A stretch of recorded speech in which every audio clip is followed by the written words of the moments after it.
Hapa ni Freedom Studio na mimi ni Samuel Kakila, na kuletea kwa kifupi baadhi ya taarifa muhimu za kimichezo ambazo zimejili weekend iliyopita na zingine katika siku hii ya leo.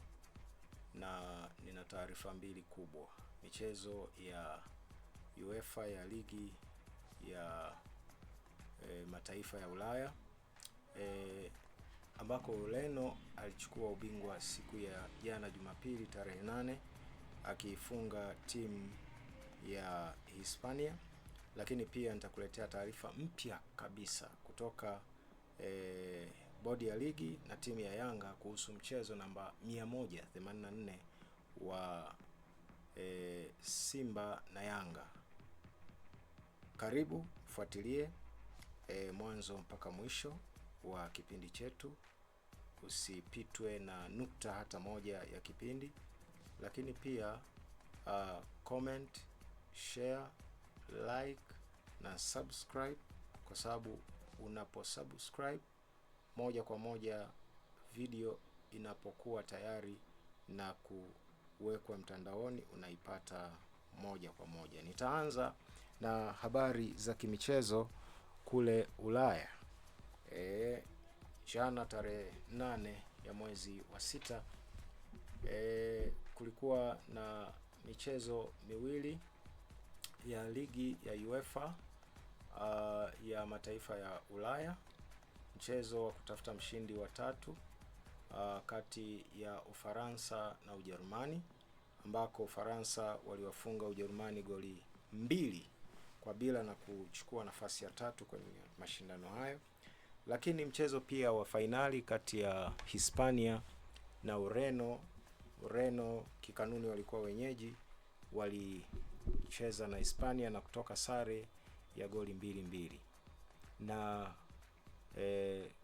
baada ya mchuano mkali wa dakika 90 na dakika za nyongeza 30, kwa maana ya dakika 120, walikwenda kwenye mikwaju ya penalty, timu hizi zikichuana vikali na Ureno kuibuka washindi kwa jumla ya magoli 7-5, kwa sababu walifunga penalty 5 dhidi ya penalty 3 za Hispania. Mchezo ulikuwa mkali sana. Ronaldo akimalizia karia yake kama mmoja kati ya wachezaji nguli duniani alikuwepo akitetea timu yake ya Ureno, na ndiye aliyevaa kitambaa cha unahodha kama kawaida yake, na akicheza dhidi ya timu yenye kipaji kinachochipuka cha mchezaji mahiri kabisa kwa sasa duniani, Lamine Yamal, na kuweza kuibuka washindi. Kwa kweli zilikutana timu mbili ambazo zina hadhi ya juu sana ya soka la kisasa na soka la hali ya juu katika nyakati tulizonazo kwa sasa katika dunia yetu, na zilichuana na kuonyesha kwamba hakukuwa na mbabe mpaka dakika 120 ambazo zilitamatika wakiwa wamefungana magoli 2-2, na baada ya hapo mikwaju ya penalty kuchukua nafasi. Mkwaju ulioamua nani awe bingwa ni ule wa Morata, mkwaju wa 4, pale ambapo alipiga na golikipa wa Hispania wa Ureno akapangua penalty, akawa ameisaidia timu yake kuwa mbele, na Ureno wakamalizia penalty yao kwa ushindi, jambo ambalo lilikuwa linaweka hesabu yao kuwa ya ushindi. Hata kama Hispania wangemalizia penalty yao ya mwisho, wasingeweza kuwazidi Ureno kwa magoli. Kwa hiyo Ureno wakachukua ubingwa, na mchezaji wa mchezo huo bora kabisa, Mendes, namba 3, fullback namba 3 ya timu ya taifa ya Ureno, alichukua uchezaji bora wa mchezo kwa maana ya man of the match. Wametamatisha mashindano. Ureno bingwa, nafasi ya pili imechukuliwa na Hispania, nafasi ya tatu imechukuliwa na Ufaransa, nafasi ya 4 imechukuliwa na Ujerumani. Nyumbani Tanzania leo kuna taarifa mpya kabisa zinazohusu dabi ya Kariakoo ambayo iko kwenye sintofahamu. Kama unavyojua ya kwamba mchezo huu namba 184 uliahirishwa Machi 8 mwaka huu, na ilikuwa sasa uchezwe, unatakiwa kimsingi kuchezwa tarehe 15 ya mwezi wa Juni, sawa na kwa mujibu wa bodi ya ligi ya Tanzania, bodi ya ligi kuu au kamati ya uendeshaji wa ligi kuu Tanzania. Yanga wameshikilia msimamo kwamba hawatacheza mchezo huo kwa sababu kuna uvunjifu wa kanuni. Leo walikuwa na kikao timu ya Young Africans Sports Club na bodi ya ligi, wakipokea wito wa bodi ya ligi kuu Tanzania kwa njia ya barua walioipokea tarehe 7, kwa mujibu wa taarifa walioitoa wao wenyewe Yanga mapema kabisa mchana, mara baada ya kikao kile kutamatika cha bodi ya ligi na TFF na Yanga Africa. Sasa nini kimejiri katika kikao? Taarifa ya Yanga inasema kwamba walikuwa na kikao kirefu, walijadili kwa kina swala la sintofahamu ya mchezo namba 184 wa ligi kuu ya Tanzania bara kati ya Yanga na Simba, ambao ulipangiwa au umepangwa kuchezwa Juni 15.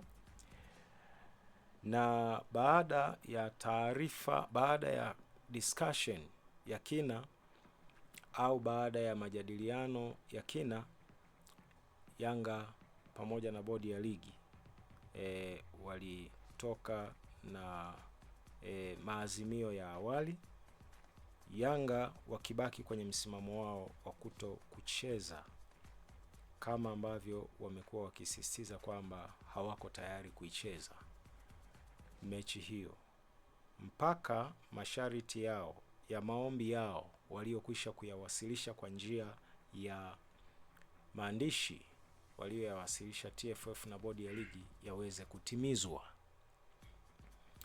Na yakiweza kutimizwa hayo, basi watakuwa tayari kucheza. Sasa ni nini hayo ambayo Yanga wanadai kuwa ni madai yao kwamba yaweze kutimizwa ndipo waweze kucheza mchezo huu? Yako mambo mengi, nitakuletea hapa yale ya msingi. Kwanza, Yanga wana mambo 4 walioyawasilisha kwenye